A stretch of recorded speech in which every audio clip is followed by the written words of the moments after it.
I was really poor, and three people from the game industry became my patrons and kept me afloat, and they bought me my property on Vashon Island, all because of Dramaton and King of Chicago. They just, okay. And so, that impacted me a lot.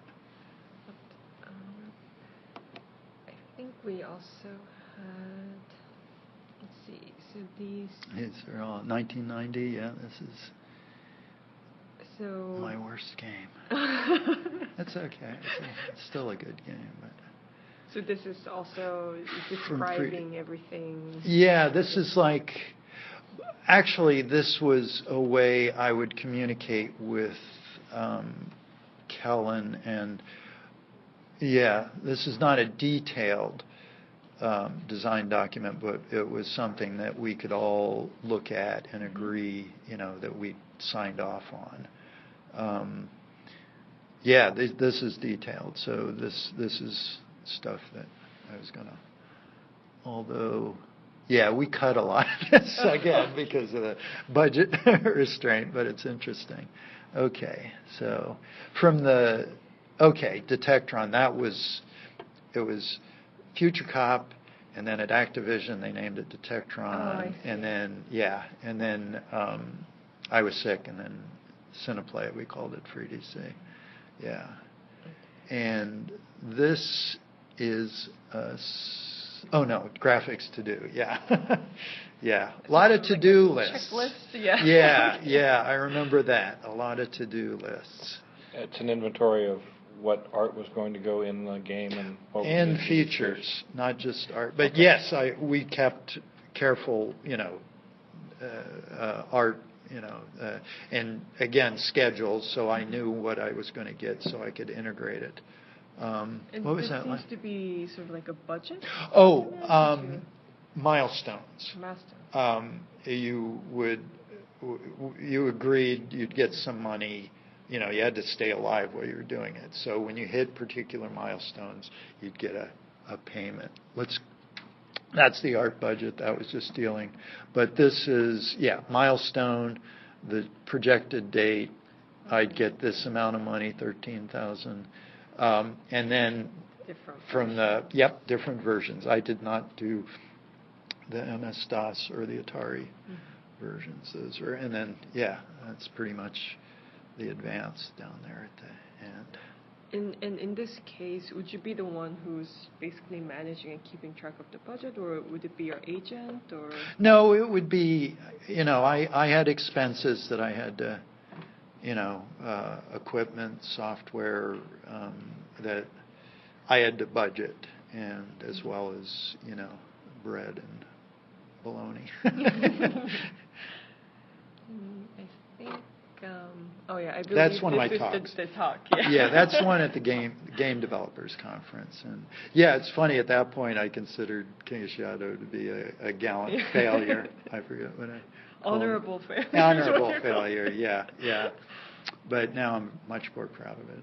Yeah. And then, so. Okay. This was where we were coming up with new commands for the robots. This was very early. Okay, this was before we'd publish it. We called it Robot Thing before Chipwits. Actually, these were different titles: Android Adventure, Robot Race. So I came up with Chipwits in a nice little moment, but so. I think we're mainly, for each of the instructions, there's a command and an optional argument, so there might be, the robot has skate, so the skate means to move, and then this means move right, And so here we're just designing the graphics for various commands, and a lot of them we threw away, but so each of the units is a proposed chip design? Yep.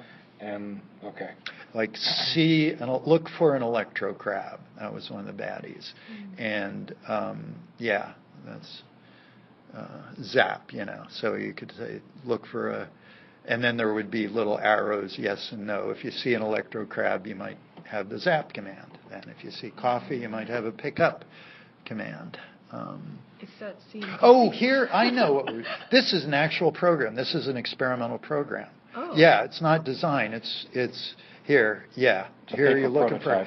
for. Right. We wanted to see how elaborate and accurate, a program, we could play it on paper, essentially. Yeah. So that's amusing. Huh. Yeah, we were looking through this and we're trying to figure out. Yeah, no. Oh, yeah, no, this was after it Contest? came out. Yeah, at a local computer club in Minneapolis. They had a contest and we went out. Okay.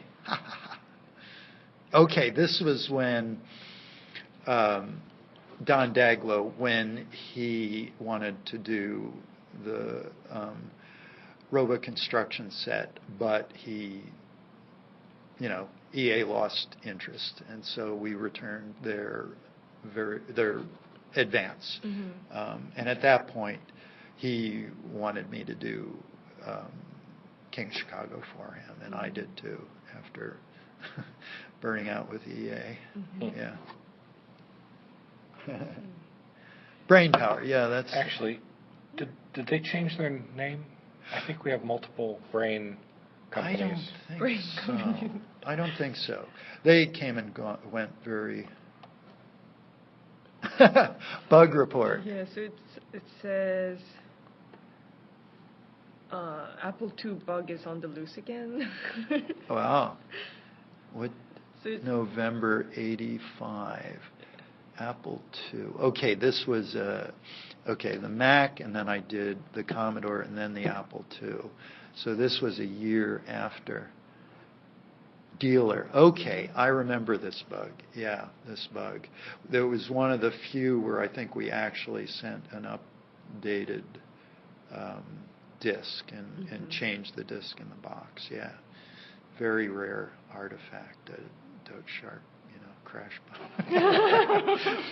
Or at least as I remember it, I'm sure I've repressed 90%. and it's really interesting for us to look at it now because now the games are made in such a different way. And Yeah. They just push out the update and now it's just taken care of. But Yep. back in the days, you probably dealt with it in a very different way. It's on a disk, and we can't go, give me all your, you can't have a recall, Right.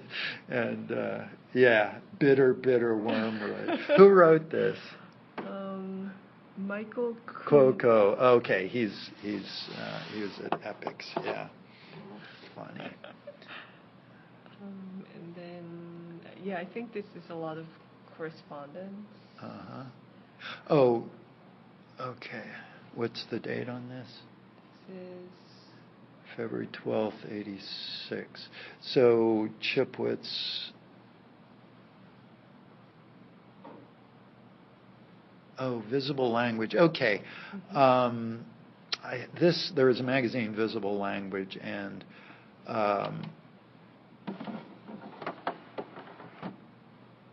I think they published a story about Chipwitz. I've forgotten. I don't have at least they were interested. Mm-hmm. The rest is... Oh, okay. Who wrote this thing? That was from Elton Broad. I think he was an academic who wanted to Oh, influence Chipwitz, who liked it. Interesting. Suggestions for eyeball. Yeah, that was the graphic language. Hope you and your publishers will grow to realize just how much of an achievement it represents. And he seems to love Japan. Yeah. I think he was, you get these peculiar, interesting people who want to, a lot of people want you to make the game that's in their head, which coming up with ideas is not the hard part. Interesting. Okay. Boy, I remember that, but it's fuzzy. Consensus, that's a nice spelling.